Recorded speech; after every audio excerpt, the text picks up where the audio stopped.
आप सभी का स्वागत है आपका अपना क्लास मैजिकल क्लास 2.0 में। तो फ्रेंड्स, आज पढ़ेंगे विधानमंडल के बारे में। जो राज्य में विधानमंडल है तो आज इन्हीं के बारे में पढ़ेंगे।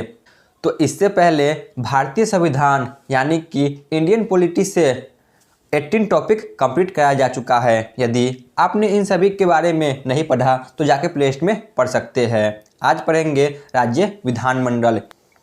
इसमें विधानसभा और विधान परिषद के बारे में अच्छी तरह से देखेंगे। तो पहले आप इन सभी थ्योरी को अच्छी तरह से देखें और लास्ट में चलकर प्रीवियस ईयर क्वेश्चन को भी अटेम्प्ट करें, ठीक है ना।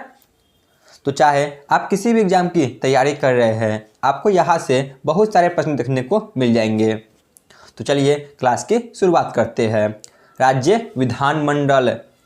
विधानमंडल के 3 अंग होते हैं, राज्यपाल, विधानसभा और विधान परिषद। तो जिस प्रकार संसद जो कि केंद्र के लिए उत्तरदायी होता है, उसी प्रकार विधानमंडल राज्य के लिए उत्तरदायी होता है। तो संसद और विधानमंडल दोनों में बहुत सी समानताएं होती है। जो संसद है तो यह केंद्र के लिए कानून बनाता है, वही जो विधानमंडल है तो यह राज्यों के लिए कानून बनाता है। संसद में राष्ट्रपति, लोकसभा और राज्यसभा आते हैं, ठीक है ना। संसद के 3 अंग होते हैं, राष्ट्रपति, लोकसभा और राज्यसभा। यदि आपसे संसद का सदन पूछा जाए तो इसका 2 सदन होता है, लोकसभा और राज्यसभा। वही विधानमंडल के भी 3 अंग होते हैं, राज्यपाल, विधानसभा और विधान परिषद। यदि आपसे पूछा जाए विधानमंडल के कितने सदन होते हैं तो इसके भी 2 सदन होते हैं, विधानसभा और विधान परिषद। तो जो संसद के 3 अंग होते हैं, राष्ट्रपति, लोकसभा और राज्यसभा, और विधानमंडल के भी 3 अंग होते हैं, राज्यपाल, विधानसभा और विधान परिषद। तो इन दोनों में काफ़ी समानताएं हैं। तो इन दोनों को आप रिलेट करके भी याद कर सकते हैं। जो राष्ट्रपति होते हैं तो राष्ट्रपति की समानता राज्य के राज्यपाल के जैसा होती है। जो लोकसभा होती है तो लोकसभा की समानता विधानसभा के प्रति होता है, और जो राज्यसभा होती है तो इसकी समानता विधान परिषद की जैसी होती है। तो इन सभी को आप रिलेट करके भी याद कर सकते हैं। यदि आपने संसद के बारे में नहीं देखा तो जाके प्लेलिस्ट में देख सकते हैं, ठीक है ना। विधानमंडल के बारे में पढ़ते हैं। इसमें आज पढ़ेंगे विधानसभा और विधान परिषद के बारे में, और नेक्स्ट वीडियो में राज्यपाल के बारे में अच्छी तरह से देखेंगे। तो चलिए क्लास की शुरुआत करते हैं। प्रत्येक राज्य में विधानसभा है, परंतु कुछ ही राज्य में विधान परिषद भी है, ठीक है ना। जो विधानसभा है तो यह लगभग प्रत्येक राज्य में है, परंतु जो विधान परिषद है तो यह कुछ ही राज्यों में मौजूद है। यह वर्तमान में 6 राज्य में मौजूद है। आगे देखेंगे कि किस किस राज्य में वर्तमान में विधान परिषद मौजूद है। जहाँ विधानसभा और विधान परिषद है वहाँ विधानमंडल द्विसदनीय है, ठीक है ना। जहाँ पे विधानसभा और विधान परिषद दोनों मौजूद है तो वह विधानमंडल द्विसदनीय कहलाएगा, और जहाँ सिर्फ विधानसभा है वह विधानमंडल एक सदनीय कहलाएगा, ठीक है ना। जहाँ पे विधानसभा और विधान परिषद दोनों हैं तो विधानमंडल द्विसदनीय कहलाएगा, और जहाँ पर सिर्फ विधानसभा है तो विधानमंडल वहाँ का एक सदनीय कहलाएगा। देख लेते हैं महत्वपूर्ण अनुच्छेद को, जिनके बारे में हम सभी को पढ़ना है राज्य विधानमंडल से। अनुच्छेद 168, आर्टिकल 168। इसमें बताया गया है कि राज्यों के विधानमंडलों का गठन, यानी कि राज्यों में विधानमंडल का गठन होगा। इसका वर्णन अनुच्छेद 168 में है। इसके बाद है अनुच्छेद 169, राज्यों में विधान परिषद की स्थापना और समाप्ति का वर्णन। जो 6 राज्य में वर्तमान में जो विधान परिषद है तो इसी के बारे में बताया गया है। इसकी स्थापना और समाप्ति का वर्णन अनुच्छेद 169 में है। इसके बाद है अनुच्छेद 170। तो इसमें विधानसभा की संरचना है। जो राज्य में विधानसभा है तो इसकी संरचना का वर्णन अनुच्छेद 170 में है। इसके बाद है अनुच्छेद 171। तो इसमें विधान परिषद की संरचना का वर्णन है, ठीक है ना। अनुच्छेद 171 में विधान परिषद की संरचना का वर्णन है और अनुच्छेद 169 में विधान परिषद की स्थापना और समाप्ति के बारे में बताया गया है। तो मुख्यतः तौर पे विधानमंडल से हमें इन 4 अनुच्छेद के बारे में पढ़ना होता है। तो चलिए आगे बढ़ते हैं। अब देख लेते हैं विधानसभा और विधान परिषद के अन्य नाम। जो राज्य में विधानसभा है और विधान परिषद है, तो इनके अन्य नाम कौन कौन से होते हैं। जिस प्रकार जो हमने संसद में देखे थे लोकसभा और राज्यसभा के अन्य नाम, उसी प्रकार उसी से रिलेट करके आप याद कर सकते हैं। लोकसभा को विधानसभा से आप रिलेट कर सकते हैं, वही विधान परिषद को आप राज्यसभा से रिलेट कर सकते हैं, ठीक है ना। यह दोनों उसी प्रकार है। देख लेते हैं विधानसभा का अन्य नाम। इनका अन्य नाम निम्न सदन, वही विधान परिषद का अन्य नाम उच्च सदन है।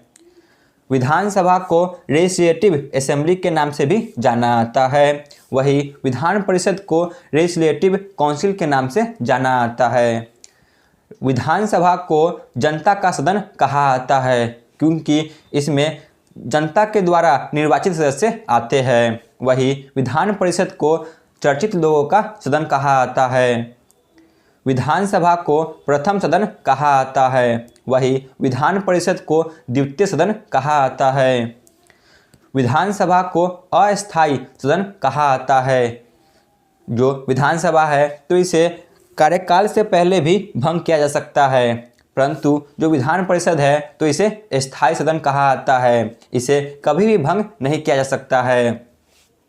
वही जो विधानसभा है तो इसे युवाओं का सदन कहते हैं, परंतु जो विधान परिषद है तो इसे बड़ों का सदन कहते हैं, ठीक है ना। जो यह इसकी सिमिलरिटी पूरी तरह से लोकसभा और राज्यसभा से मिलती है, तो उन दोनों को आप रिलेट करके भी याद कर सकते हैं, ठीक है ना। विधानसभा का अन्य नाम निम्न सदन, लेजिस्लेटिव असेंबली, जनता का सदन, प्रथम सदन, अस्थायी सदन और युवाओं का सदन कहते हैं। वही विधान परिषद का अन्य नाम उच्च सदन, लेजिस्लेटिव काउंसिल, चर्चित लोगों का सदन, द्वितीय सदन, स्थायी सदन और बड़ों का सदन के नाम से जाना जाता है। तो उम्मीद है आपको यहाँ पे समझ में आ गया होगा। विधानसभा। विधानसभा सभी राज्य और 3 केंद्र शासित प्रदेश में वर्तमान में है। जो विधानसभा है तो यह वर्तमान में सभी राज्य में है और सभी राज्यों के साथ यह 3 केंद्र शासित प्रदेश में भी मौजूद है, दिल्ली, पुडुचेरी और जम्मू कश्मीर, ठीक है ना। यह वर्तमान में सभी राज्य और 3 केंद्र शासित प्रदेश में मौजूद है, दिल्ली, पुडुचेरी और जम्मू कश्मीर। विधान परिषद। जो विधान परिषद है तो यह वर्तमान में 6 राज्यों में मौजूद है, तेलंगाना, आंध्र प्रदेश, बिहार, उत्तर प्रदेश, कर्नाटक और महाराष्ट्र, ठीक है ना। जो विधान परिषद है तो यह वर्तमान में 6 राज्यों में मौजूद है। आप लोग फिगर में भी देख सकते हैं, तेलंगाना, आंध्र प्रदेश, बिहार, उत्तर प्रदेश, कर्नाटक और महाराष्ट्र। चलिए आगे चलते हैं। संसद के किसी भी सदन में बैठने वाले सदस्य को सांसद यानी कि मेंबर ऑफ पार्लियामेंट कहा जाता है। जो संसद होती है यानी कि पार्लियामेंट, तो इसके किसी भी सदन में बैठने वाले सदस्य को सांसद कहा जाता है यानी कि एमपी, ठीक है ना। चाहे वह लोकसभा का सदस्य हो, चाहे वह राज्यसभा का सदस्य हो, जो उनके सदस्य होते हैं उन्हें सांसद कहा जाता है यानी कि एमपी, मेंबर ऑफ पार्लियामेंट। विधानमंडल के 2 सदन होते हैं। जो विधानमंडल है तो इसके भी 2 सदन होते हैं संसद के जैसा, ठीक है ना। जो संसद के 2 सदन थे तो वह थे राज्यसभा और लोकसभा, परंतु जो विधानमंडल है तो इसके 2 सदन हैं, विधानसभा और दूसरा विधान परिषद। विधानसभा में बैठने वाले सदस्य को एमएलए यानी कि मेंबर ऑफ लेजिस्लेटिव असेंबली के नाम से जाना जाता है। जो विधानसभा में सदस्य बैठते हैं तो इन्हें एमएलए कहा जाता है, member of legislative assembly. Vidhan Parishad में बैठने वाले सदस्य को एमएलसी यानी कि मेंबर ऑफ लेजिस्लेटिव काउंसिल कहा जाता है। जो विधानसभा में सदस्य बैठते हैं उन्हें एमएलए यानी कि मेंबर ऑफ लेजिस्लेटिव असेंबली कहते हैं, और वही जो विधान परिषद में सदस्य बैठते हैं तो उन्हें एमएलसी कहा जाता है, यानी कि मेंबर ऑफ लेजिस्लेटिव काउंसिल। और जो संसद में सदस्य बैठते हैं तो उन्हें सांसद कहा जाता है, मेंबर ऑफ पार्लियामेंट, एमपी। विधानमंडल के किसी भी सदन में बैठने वाले सदस्य को विधायक कहा जाता है, ठीक है ना। यानी कि विधानमंडल के जो सदन हैं विधानसभा और विधान परिषद, तो इनमें से यदि किसी का भी सदस्य हो तो उन्हें विधायक कहा जाता है, ठीक है ना। तो इसे एक बार और देख लेते हैं कि किन्हें क्या कहा जाता है। संसद में किसी भी सदन में बैठने वाले सदस्य को सांसद कहा जाता है, यानी कि एमपी, मेंबर ऑफ पार्लियामेंट। और जो विधानसभा में सदस्य बैठते हैं तो उन्हें एमएलए कहा जाता है, मेंबर ऑफ लेजिस्लेटिव असेंबली, ठीक है ना। और जो विधान परिषद में सदस्य बैठते हैं तो उन्हें एमएलसी कहा जाता है। और वही जो विधानमंडल के किसी भी सदन में बैठते हैं, चाहे वह विधानसभा हो चाहे वह विधान परिषद हो, तो उनके सदस्य को विधायक कहा जाता है। तो उम्मीद है आपको समझ में आ गया होगा। चलिए आगे बढ़ते हैं। अब सभी अनुच्छेद को देख लेते हैं। सबसे पहले है अनुच्छेद 168। इसके अनुसार प्रत्येक राज्य में एक विधानमंडल होगा। जो अनुच्छेद 168 है तो इसमें यही कहा गया है कि प्रत्येक राज्य में एक विधानमंडल होगा। विधानमंडल राज्यपाल और 2 सदनों से मिलकर बनते हैं, ठीक है ना। जो विधानमंडल है तो यह राज्यपाल और 2 सदनों के साथ मिलकर बनेंगे। जो इनके 2 सदन हैं वह है विधानसभा और विधान परिषद, ठीक है ना। इसके 3 अंग होते हैं।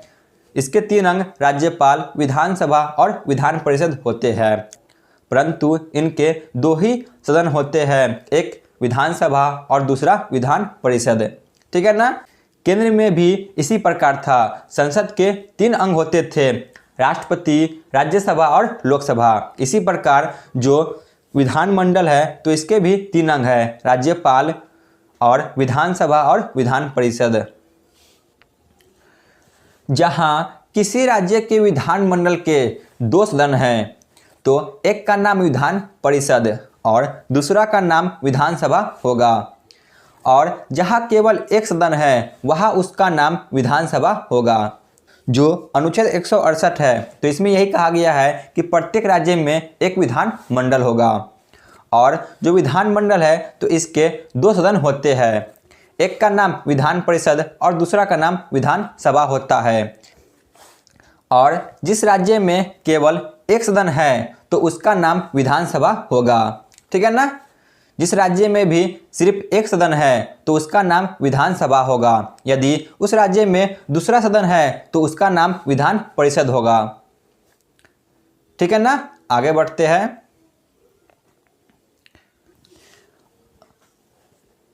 अब है अनुच्छेद 169, आर्टिकल 169। इसमें कहा गया है कि राज्यों में विधान परिषद की स्थापना और समाप्ति। जो विधान परिषद है तो इसे राज्यों में समाप्ति और स्थापना का वर्णन दिया गया है कि विधान परिषद की संरचना किस प्रकार किसी भी राज्य में की जाएगी और विधान परिषद की समाप्ति किस प्रकार की जाएगी।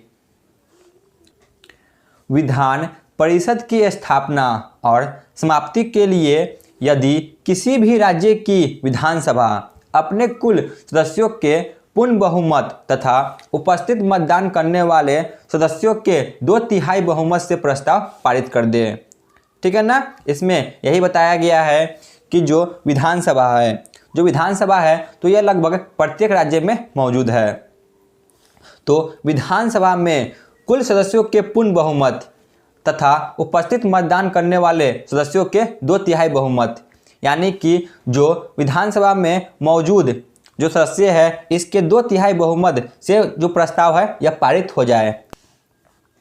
एग्जाम्पल से समझ ले। मान के चलिए किसी राज्य में 100 विधानसभा सीट है, ठीक है ना, परंतु बहुमत पाने के लिए 50 + 1 यानी कि आधा से ज़्यादा सीट होनी चाहिए, तब जाकर बहुमत मिलती है। तो यहीं पे वही कहा गया है कि कुल सदस्यों के पूर्ण बहुमत और तथा उपस्थित मतदान सदस्यों के बहुमत, यानी कि विधानसभा में मान के चलिए 90 सदस्य उपस्थित है तो इसके 2/3, तो इसके 2/3 सदस्य कितना होंगे, यानी कि 60 होंगे, यानी कि 90 में से 60 सदस्य का पूर्ण बहुमत होनी चाहिए। यदि मान के चलिए विधानसभा में 60 सदस्य ही मौजूद है, तो यदि 60 सदस्य मौजूद है तो इसके 2/3 40 होगा, ठीक है ना, 40 होगा। तो इस कंडीशन में यह प्रस्ताव पारित नहीं हो पाएगा, क्योंकि पूर्ण बहुमत के लिए 50 + 1 यानी कि 51 सदस्यों की बहुमत जरूरी है, तब जाकर वह प्रस्ताव पारित होगा। तो इसमें यही कहा गया है कि कुल सदस्यों के पूर्ण बहुमत तथा उपस्थित मतदान करने वाले सदस्यों के 2/3 से बहुमत। पहले तो उन्हें पूर्ण बहुमत चाहिए, यानी कि 50 + 1, और विधानसभा में जो उपस्थित सदस्य है उसके 2/3 बहुमत भी चाहिए, ठीक है ना। विधानसभा से पारित विधेयक संसद के दोनों सदनों यानी कि राज्यसभा और लोकसभा से साधारण बहुमत से पास हो जाता है, फिर राष्ट्रपति के पास हस्ताक्षर करने के लिए भेज दिया जाता है, तब जाकर किसी भी राज्य में विधान परिषद की स्थापना और समाप्ति होती है। इसमें यही कहा गया है कि जो विधेयक विधानसभा से पारित हो गई तो वह संसद में जाएगी, यानी कि लोकसभा और राज्यसभा दोनों सदन में उसे साधारण बहुमत से पहले पास होनी पड़ेगी। उसके बाद जाकर राष्ट्रपति के हस्ताक्षर होगी, तब जाकर किसी राज्य में विधान परिषद की स्थापना की जाएगी या उसकी समाप्ति की जाएगी। तो उम्मीद है कि आपको यहाँ पे समझ में आ गया होगा कि विधान परिषद की स्थापना किस प्रकार की जा सकती है और किस प्रकार इसकी समाप्ति भी की जा सकती है। विधानमंडल के कार्यकाल। अब देख लेते हैं विधानमंडल के कार्यकाल को कि इनका जो कार्यकाल है यह कितने वर्ष का होता है, विधानसभा का कितने वर्ष का और विधान परिषद का कितने वर्ष का होता है। विधानसभा के कार्यकाल मात्र 5 वर्ष का होता है। जो राज्य में विधानसभा होती है तो इसका कार्यकाल 5 वर्ष का होता है। वही जो विधान परिषद है तो इसका कार्यकाल 6 वर्ष का होता है, ठीक है ना। विधान परिषद का कार्यकाल 6 वर्ष का होता है, वही विधानसभा का कार्यकाल मात्र 5 वर्ष का होता है। प्रत्येक 2 वर्ष में 1/3 सदस्य सेवानिवृत्त हो जाते हैं और उनके स्थान पर नए सदस्य चुनकर आते हैं। जो विधान परिषद है तो इसमें यही कहा गया है कि जो इसका कार्यकाल है यह 6 वर्ष का होगा और प्रत्येक 2 वर्ष में 1/3, ठीक है ना, 1/3 सदस्य सेवानिवृत्त होंगे, यानी कि अवकाश ग्रहण करेंगे और उनके जगह पे नए सदस्य निर्वाचित होकर आएंगे। तो देख लेते हैं उनका जो निर्वाचन होता है यह किस प्रकार होता है। मान के चलिए कोई भी सदस्य जो कि 2022 ईस्वी में आते हैं तो वह 2028 ईस्वी तक रहेंगे। इसके 2 वर्ष बाद यानी कि 2024 में 1/3 सदस्य फिर से सेवानिवृत्त होंगे और जो 1/3 सदस्य है यह चुनकर आएंगे और जो यह चुनकर आएंगे 2024 में वह 2030 तक रहेंगे। फिर 2026 में चुनाव होगा और 1/3 सदस्य जो चुनकर 2026 में आएंगे उनका कार्यकाल 2032 तक रहेगा। तो इस प्रकार जो विधान परिषद है इनका कार्यकाल चलते रहता है। अब देख लेते हैं विधानमंडल के योग्यता, विधानसभा और विधान परिषद के जो योग्यता है इनके बारे में। विधानसभा और विधान परिषद, सबसे पहले इसकी योग्यता होनी चाहिए कि वह भारत का नागरिक हो, ठीक है ना। विधानसभा में भी यही है और विधान परिषद में भी यही है कि सबसे पहले वह भारत का नागरिक हो। विधानसभा सदस्य बनने की दूसरी योग्यता है कि वह 25 वर्ष का हो। वही विधान परिषद की सदस्य बनने की न्यूनतम आयु 30 वर्ष हो, ठीक है ना। जो विधानसभा है तो इसकी न्यूनतम आयु 25 वर्ष है, वही विधान परिषद की सदस्य बनने की न्यूनतम आयु 30 वर्ष है। विधानसभा में यही कहा गया है कि जो सदस्य है या किसी लाभ के पद पर न हो, ठीक है ना। और विधान परिषद में भी यही कहा गया है कि वह किसी लाभ के पद पर न हो, यानी कि वह किसी प्रकार के सरकारी नौकरी में न हो। इसके बाद है अगला योग्यता, दिवालिया या पागल न हो, ठीक है ना। यही कहा गया है कि जो सदस्य है, चाहे वह विधानसभा के हो चाहे वह विधान परिषद के हो, वह भी दिवालिया या पागल न हो, ठीक है ना। तो ये सभी है विधानसभा और विधान परिषद की योग्यता। पहले तो वह भारत का नागरिक हो, किसी लाभ के पद पर न हो, दिवालिया या पागल न हो और यह निम्न आयु को पूरा कर लिया हो। विधानसभा के लिए 25 वर्ष और विधान परिषद के लिए 30 वर्ष। जो विधानसभा है तो इसका चुनाव प्रत्यक्ष रूप से होता है, यानी कि विधानसभा के चुनाव में जनता भाग लेती है। वही विधान परिषद के चुनाव में जो जनता भाग नहीं लेती है, इसका चुनाव अप्रत्यक्ष रूप से होता है। विधान परिषद का चुनाव जो कि अप्रत्यक्ष रूप से होता है, जो विधान परिषद में चुनाव होता है तो इसमें जनता भाग नहीं लेती है। तो देख लेते हैं जो विधान परिषद में चुनाव होती है यह किस प्रकार होती है। विधान परिषद के सदस्यों का चुनाव, ठीक है ना। अब देख लेते हैं जो विधान परिषद के सदस्यों का चुनाव होता है यह किस प्रकार होता है। विधान परिषद के चुनाव को 5 भागों में बांटा गया है। जो विधान परिषद का चुनाव है तो इसे 5 भागों में बांटा जाता है। इसमें अप्रत्यक्ष रूप से चुनाव होती है, इसमें जनता भाग नहीं लेती है। तो जो इसके 5 प्रकार में बांटा गया है इन सभी को देख लेते हैं, यहाँ से भी क्वेश्चन बनते हैं। मान के चलिए किसी राज्य में 60 विधानसभा सीट है, तो इस प्रकार हम याद कर सकते हैं, यानी कि 1/3 सदस्य विधानसभा के सदस्यों द्वारा चुने जाएंगे, यानी कि 60 का 1/3 होगा 20, यानी कि 20 सदस्य विधानसभा के सदस्यों द्वारा चुने जाएंगे विधान परिषद में। और 1/3 सदस्य स्थानीय निकाय यानी कि लोकल बॉडीज के द्वारा चुने जाएंगे। लोकल बॉडीज यानी कि नगर पालिका और जिला बोर्ड के सदस्य द्वारा चुने जाएंगे, यानी कि 1/3 60 का 20, यानी कि 20 सदस्य जो कि स्थानीय निकाय द्वारा चुने जाएंगे। और 1/6 सदस्य राज्यपाल द्वारा मनोनीत किए जाएंगे, यानी कि 60 का 1/6 हो जाएगा 10, यानी कि 10 सदस्यों को राज्यपाल मनोनीत करेंगे विधान परिषद में।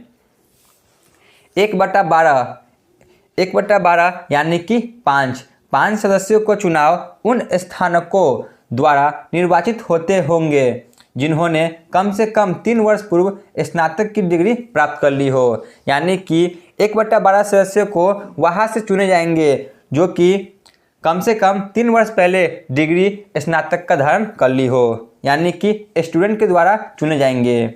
और 1/12 यानी कि 5 सदस्यों को उन अध्यापकों द्वारा निर्वाचित होते हैं जो कम से कम 3 वर्षों से माध्यमिक पाठशालाओं अथवा उनसे ऊंची कक्षाओं में शिक्षण कार्य कर रहे हो, यानी कि माध्यमिक शिक्षकों के द्वारा 1/12 सदस्यों को चुने जाएंगे, यानी कि 60 विधान परिषद के सदस्यों में से 1/12 हो जाएगा 5 सदस्य, यानी कि 5 सदस्यों का चुनाव उन माध्यमिक शिक्षकों द्वारा चुने जाएंगे, ठीक है ना।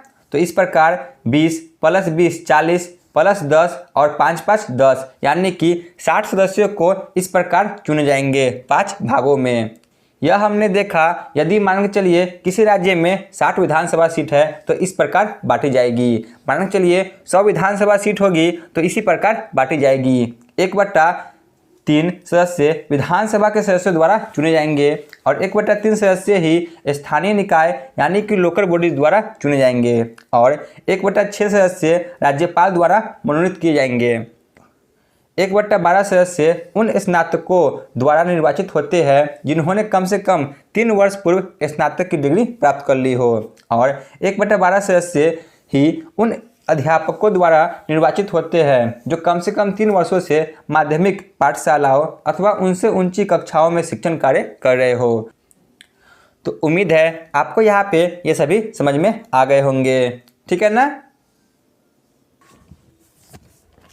विधानमंडल में सदस्यों की संख्या देख लेते हैं। जो विधानमंडल है इसमें सदस्यों की संख्या कितनी हो सकती है, विधानसभा में कितनी और विधान परिषद में कितनी हो सकती है। विधानसभा में सदस्यों की संख्या अधिक से अधिक 500 हो सकती है, ठीक है ना। जो विधानसभा है तो इसमें अधिक से अधिक सदस्यों की संख्या 500 हो सकती है और कम से कम 60 सदस्य हो सकते हैं, यानी कि किसी भी राज्य में अधिक से अधिक 500 सदस्य हो सकते हैं और कम से कम 60 सदस्य हो सकते हैं। 60 से कम नहीं हो सकते हैं, परंतु इसके अपवाद है, ठीक है ना। कुछ राज्य ऐसे भी है जहां 60 से भी कम सदस्य है, तो इसे आप अच्छी तरह से याद रखें क्योंकि यहाँ से बहुत सारे प्रश्न बन सकते हैं। जैसे गोवा, तो गोवा में मात्र 40 ही विधानसभा सीट है। मिजोरम, तो मिजोरम में भी 40। सिक्किम में 32 और पुडुचेरी में मात्र 30 विधानसभा सीट है, ठीक है ना। तो इसमें यही कहा गया है कि किसी भी राज्य में अधिक से अधिक 500 विधानसभा सीट हो सकती है, उससे अधिक नहीं हो सकती है और कम से कम 60 तो होनी ही चाहिए, इससे कम नहीं हो सकती है, परंतु इसके अपवाद है। जैसे मिजोरम में 40, सिक्किम में 32 और पुडुचेरी में 30 विधानसभा सीट है, तो इसे भी आप ध्यान में रखें। अब है विधान परिषद में सदस्यों की संख्या। देख लेते हैं विधान परिषद में सदस्यों की संख्या कितनी हो सकती है। अधिक से अधिक विधानसभा के सदस्यों की कुल संख्या से 1/3 हो सकती है। इसमें यही कहा गया है कि विधानसभा की सदस्यों की कुल संख्या की 1/3 हो सकती है, ठीक है ना। विधानसभा की सदस्यों की 1/3 हो सकती है। मान के चलिए किसी राज्य में 300 विधानसभा की सीट है, ठीक है ना।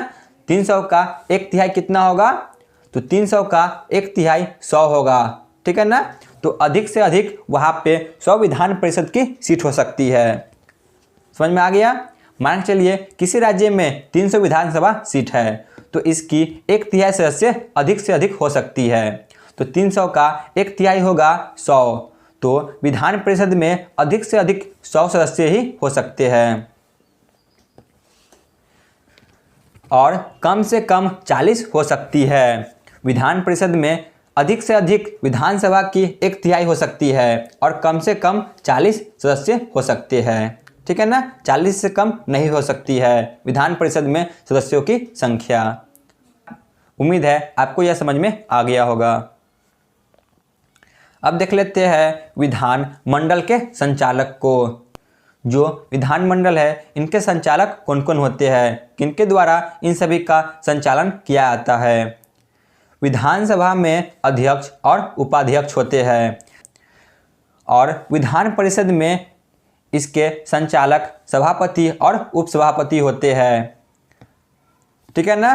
विधानसभा के संचालक अध्यक्ष और उपाध्यक्ष होते हैं, वही विधान परिषद के संचालक सभापति और उपसभापति होते हैं। यह दोनों अपना त्यागपत्र एक दूसरे को देते हैं, यानी कि जो अध्यक्ष है यह अपना त्यागपत्र उपाध्यक्ष को देंगे और जो उपाध्यक्ष है यह अपना त्यागपत्र अध्यक्ष को देंगे। उसी प्रकार जो सभापति है यह अपना त्यागपत्र उपसभापति को देंगे और जो उपसभापति है यह अपना त्यागपत्र सभापति को देंगे। नोट को ध्यान में रखें। सभापति विधान परिषद के ही सदस्य होते हैं। जो विधान परिषद में सभापति है तो यह विधान परिषद के सदस्य ही होते हैं, लेकिन राज्यसभा में सभापति उपराष्ट्रपति होते थे। हमने संसद की क्लास में देखा था कि जो राज्यसभा में सभापति होते थे वह भारत के उपराष्ट्रपति होते थे, परंतु जो विधान परिषद है तो इसमें जो सभापति बनते हैं वह इसके ही सदस्य होते हैं, यानी कि विधान परिषद के सदस्य में से ही किसी एक को सभापति चुन लिया जाता है। परंतु जो राज्यसभा है तो इसमें जो सभापति होते थे वह बाहर से आते थे जो कि उपराष्ट्रपति होते थे। तो इसी बात को आपको याद रखना है कि जो राज्यसभा में सभापति होते हैं वह उपराष्ट्रपति होते थे। तो यही जो एकमात्र संचालक है जो कि बाहर से आते थे, परंतु विधानसभा, विधान परिषद और लोकसभा है तो इनमें से ही किसी एक सदस्य को इनके संचालक चुन लिया जाता है, परंतु जो राज्यसभा है तो इसके सभापति बाहर से आते हैं, वह होते हैं उपराष्ट्रपति, जो कि राज्यसभा के सदस्य नहीं होते हैं, यह बाहर से आते हैं। विधानसभा अध्यक्ष को साधारण बहुमत द्वारा पारित प्रस्ताव द्वारा हटाया जा सकता है। प्रस्ताव लाने की सूचना 14 दिन पहले ही देना अनिवार्य है। इसमें यही कहा गया है कि जो विधानसभा के अध्यक्ष होते हैं तो इन्हें साधारण बहुमत के द्वारा भी हटाया जा सकता है और प्रस्ताव लाने के 14 दिन पहले ही इन्हें सूचित करना पड़ेगा। यह अनिवार्य है कि जो प्रस्ताव आ रही है तो इनके 14 दिन पहले ही विधानसभा के अध्यक्ष को सूचित करना होगा। अब देख लेते हैं विधानमंडल में आरक्षण। जो विधानमंडल है तो इसमें जो आरक्षण दिया गया है इसके बारे में देख लेते हैं। अनुच्छेद 132 के द्वारा राज्य की विधानसभा में जनसंख्या के अनुपात में SC और ST जातियों का आरक्षण दिया गया है, यानी कि अनुसूचित जाति और अनुसूचित जनजाति के आरक्षण का वर्णन अनुच्छेद 132 में है। ठीक है ना। इनके आरक्षण का वर्णन विधानसभा में दिया गया है। अनुच्छेद 333। अनुच्छेद 333 के अनुसार राज्यपाल एक आंग्ल भारतीय को विधानसभा में मनोनीत करते थे।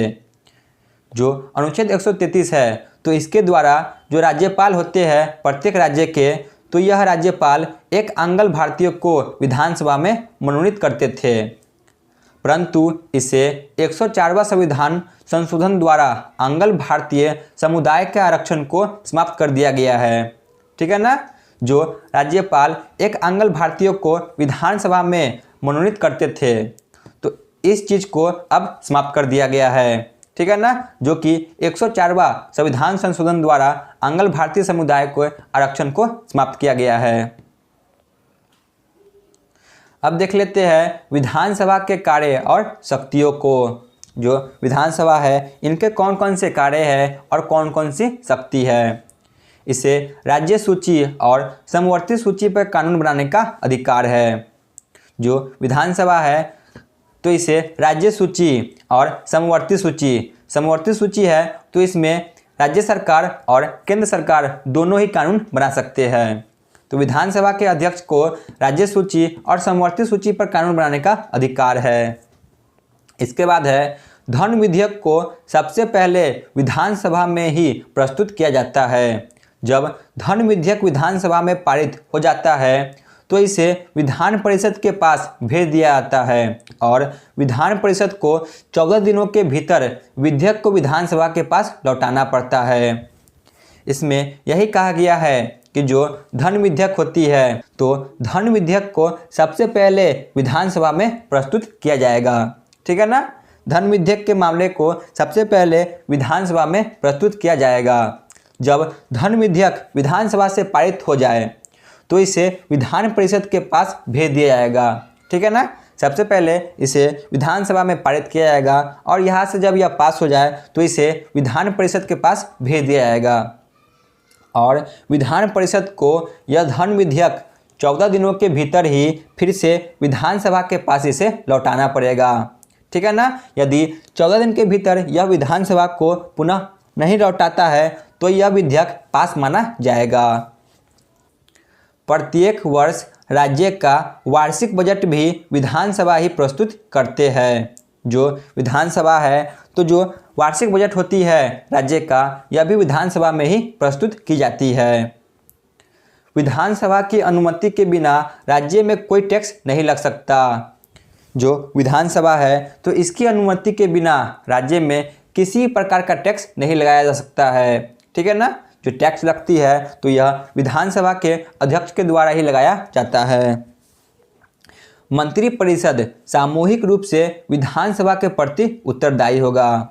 जो मंत्रिपरिषद है तो यह सामूहिक रूप से विधानसभा के प्रति उत्तरदायी होगा और जो मंत्रिपरिषद है तो यह व्यक्तिगत रूप से राज्यपाल के प्रति उत्तरदायी होगा। आगे चलते हैं। अब देख लेते हैं सर्वाधिक विधानसभा सीट वाले 5 प्रमुख राज्य। जहाँ पे विधानसभा की सीट सबसे ज़्यादा है, उन सभी महत्वपूर्ण 5 राज्यों को देख लेते हैं। तो सबसे पहले है उत्तर प्रदेश। तो उत्तर प्रदेश में विधानसभा की सीट 403 है। जो विधानसभा की सीट है या किसी भी राज्य का अधिकतम 500 हो सकती है, परंतु अधिकतम विधानसभा सीट उत्तर प्रदेश का है जो कि वर्तमान में 403 है। इसके बाद है पश्चिम बंगाल, जहाँ का विधानसभा सीट 294 है। उसके बाद महाराष्ट्र, जिसका विधानसभा सीट 288 है। फिर है बिहार, जिसका विधानसभा सीट 243 है। और उसके बाद है तमिलनाडु, जिसकी विधानसभा सीट 234 है। तो ये है 5 प्रमुख विधानसभा सीट वाले राज्य, जहाँ पे सबसे ज़्यादा विधानसभा की सीट है। उत्तर प्रदेश, पश्चिम बंगाल, महाराष्ट्र, बिहार और तमिलनाडु। विधान परिषद के कार्य और शक्ति। अब देख लेते हैं विधान परिषद के कौन कौन से कार्य होते हैं और इनकी कौन कौन सी शक्ति है। विधान परिषद किसी भी विधेयक को अधिकतम 4 महीनों तक रोक सकती है। जो विधान परिषद है तो यह किसी भी विधेयक को अधिक से अधिक 4 महीने तक रोक सकती है। पहली बार में 3 महीने तक, फिर पारित होकर आने पर विधेयक को 1 महीने तक रोक सकती है। यानी कि जो विधान परिषद है यह अधिकतम 4 महीने तक किसी भी विधेयक को रोक सकते हैं। पहली बार में 3 महीने तक, और फिर जो विधेयक पारित होकर आएंगे तो उसे अधिकतम 1 महीने तक रोक सकती है। इस प्रकार किसी भी विधेयक को वह अधिकतम 4 महीने तक रोक सकती है। मुख्यमंत्री और मंत्रियों का चयन किसी भी सदन से किया जा सकता है। ठीक है ना। जो मुख्यमंत्री होते हैं और जो मंत्री बनते हैं, इनका चयन किसी भी सदन से किया जा सकता है, चाहे तो वह विधान परिषद से हो, चाहे वह विधानसभा से हो। किसी भी विधानमंडल के सदन से इनका चयन हो सकता है। यदि विधान परिषद के सदस्यों को मंत्री या मुख्यमंत्री बनाया जाता है, तब भी वह विधान सभा के प्रति ही उत्तरदायी होगा। मान के चलिए किसी भी मंत्री या मुख्यमंत्री को विधान परिषद के सदस्यों में से मुख्यमंत्री बनाया जाता है, तब भी वह विधानसभा के प्रति ही उत्तरदायी होगा और व्यक्तिगत रूप से वह राज्यपाल के प्रति उत्तरदायी होगा। ठीक है ना। जो मुख्यमंत्री और मंत्री है तो यह सामूहिक रूप से जो कि विधानसभा के प्रति उत्तरदायी होगा और व्यक्तिगत रूप से यह जो कि राज्यपाल के प्रति उत्तरदायी होगा। धन विधेयक को विधान परिषद अधिकतम 14 दिनों तक रोक सकती है।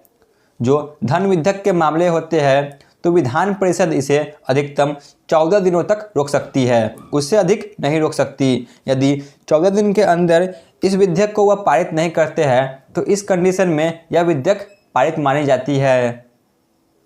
तो ये सभी थे विधान परिषद के कार्य और शक्तियाँ। आगे चलते हैं। अब देख लेते हैं विभिन्न राज्यों के विधान परिषद सीटों की संख्या। वर्तमान में मात्र 6 राज्यों में ही विधान परिषद है। आप लोग फिगर में भी देख सकते हैं। जो विधान परिषद है यह वर्तमान में 6 राज्यों में है। इससे पहले यह जम्मू कश्मीर में थी, परंतु जम्मू कश्मीर अब केंद्र शासित प्रदेश बन गया है तो यहाँ से विधान परिषद हट चुकी है। जो विधान परिषद है यह 6 राज्य में है। उत्तर प्रदेश, जहाँ की विधानसभा सीट 100 है। महाराष्ट्र में विधानसभा की सीट 78 है। बिहार में इसकी संख्या 75 है। कर्नाटक में इसकी संख्या 75 है। आंध्र प्रदेश में इसकी संख्या 58 है और तेलंगाना में इसकी संख्या 40 है। ठीक है ना। जहाँ विधान परिषद मौजूद है तो उसमें उत्तर प्रदेश, महाराष्ट्र, बिहार, कर्नाटक, आंध्र प्रदेश और तेलंगाना आते हैं। इसके एक शॉर्ट ट्रिक भी है जिससे आपको यह आसानी से याद हो जाएंगे। इसका ट्रिक है टीबी जुकाम। ठीक है ना। टीबी जुकाम। टी से तेलंगाना, बी से बिहार, जे से जम्मू कश्मीर। ठीक है ना। परंतु जम्मू कश्मीर अब केंद्र शासित प्रदेश बन चुका है, इसीलिए यहाँ से विधान परिषद हट चुकी है। तो इसे ट्रिक के लिए याद कर सकते हैं। यू से उत्तर प्रदेश, के से कर्नाटक, ए से आंध्र प्रदेश और बी से जो कि बिहार। तो इस प्रकार आप ट्रिक से भी याद कर सकते हैं। टीबी जुकाम उत्तर प्रदेश, महाराष्ट्र, बिहार, कर्नाटक, आंध्र प्रदेश और तेलंगाना। अब देख लेते हैं कुछ महत्वपूर्ण तथ्य को जो कि एग्जाम में डायरेक्ट पूछ लिए जाते हैं। यदि कोई सदस्य बिना अनुमति के 60 दिनों तक बैठकों में अनुपस्थित रहता है तो सदन उसके पद को रिक्त घोषित कर सकती है। यानी कि जो विधानमंडल है तो इसके कोई भी सदस्य बिना अनुमति के 60 दिनों तक अनुपस्थित रहते हैं, यानी कि वह विधानमंडल में 60 दिनों तक नहीं जाते हैं, तो इस कंडीशन में जो सदन के अध्यक्ष होते हैं यह उसके पद को रिक्त घोषित कर सकते हैं।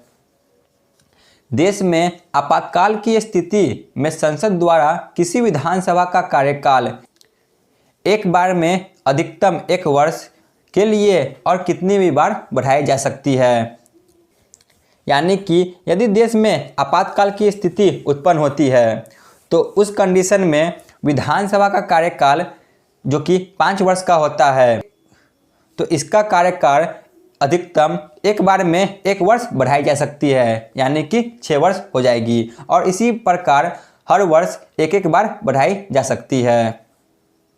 ठीक है ना, एक बार में 1 वर्ष और ऐसा कितनी बार हो सकती है, परंतु एक बार में 1 ही वर्ष बढ़ सकती है। कोई विधेयक धन विधेयक है अथवा नहीं है इसका निर्धारण भी विधानसभा अध्यक्ष करते हैं। यानी कि कोई भी विधेयक है जो कि धन विधेयक है या नहीं है इसका निर्धारण भी विधानसभा के अध्यक्ष द्वारा किया जाता है। 2 सत्रों के बीच 6 महीने से अधिक अंतर नहीं होना चाहिए। जो संसद के सदन है तो इसमें 6 महीने से अधिक अंतर नहीं होना चाहिए सत्रों की बैठक का। विधानमंडल के सदस्यों के शपथ का वर्णन अनुच्छेद 188 में है। जो विधानमंडल में सदस्य रहते हैं तो इनके शपथ ग्रहण का वर्णन अनुच्छेद 188 में है। तो ये सभी थे महत्वपूर्ण तथ्य जो कि एग्जाम में डायरेक्ट पूछ लिए जाते हैं। तो यहाँ पे हमारा थ्योरी क्लास समाप्त होती है। तो चलिए चलते हैं प्रीवियस ईयर क्वेश्चन पे। पहला प्रश्न है, राज्यों में विधानमंडल का गठन का वर्णन किस अनुच्छेद में है? बताइए, विधानमंडल का गठन का वर्णन किस अनुच्छेद में है? तो ऑप्शन ए अनुच्छेद 168 में। क्वेश्चन नंबर 2, विधानसभा की संरचना का वर्णन किस अनुच्छेद में है?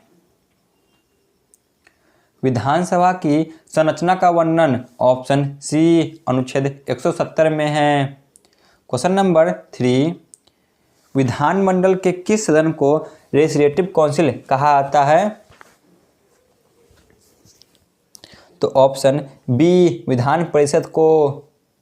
क्वेश्चन नंबर 4, विधान परिषद के अन्य कौन कौन नाम हैं? तो ऑप्शन डी इनमें से सभी। इनका अन्य नाम स्थायी सदन, उच्च सदन और द्वितीय सदन है। क्वेश्चन नंबर 5, निम्नलिखित में से किस राज्य में विधान परिषद है?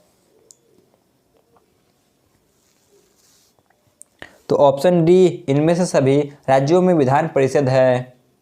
क्वेश्चन नंबर 6, विधान परिषद के सदस्य का कार्यकाल कितने वर्ष का होता है? तो ऑप्शन सी 6 वर्ष का होता है।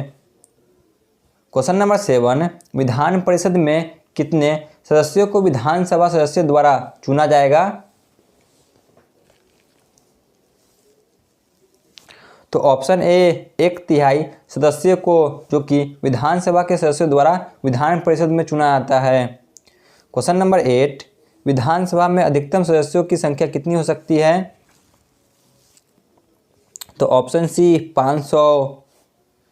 क्वेश्चन नंबर 9, निम्नलिखित में से किस राज्य में विधानसभा के सदस्यों की संख्या 60 से कम है? तो ऑप्शन डी इनमें से सभी राज्यों में जो कि विधानसभा सदस्यों की संख्या 60 से कम है। क्वेश्चन नंबर 9, विधान परिषद के संचालक क्या कहलाते हैं? विधान परिषद के संचालक सभापति कहलाते हैं। Option B. क्वेश्चन नंबर 10, विधानसभा में अनुसूचित जाति और जनजाति का आरक्षण का वर्णन किस अनुच्छेद में है? तो इनका वर्णन ऑप्शन बी अनुच्छेद 332 में है। क्वेश्चन नंबर 11, विधानमंडल के सदस्यों के शपथ का वर्णन किस अनुच्छेद में है? तो ऑप्शन डी अनुच्छेद 188 में है। तो चलिए चलते हैं आज के अंतिम प्रश्न पे। क्वेश्चन नंबर 12, सर्वाधिक विधान परिषद सीट वाला राज्य कौन है?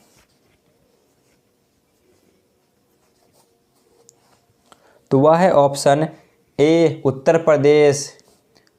तो यहाँ पे हमारा क्लास समाप्त होती है। तो आप लोग कमेंट में जरूर बताएं कि आपको यह क्लास कैसा लगा। धन्यवाद।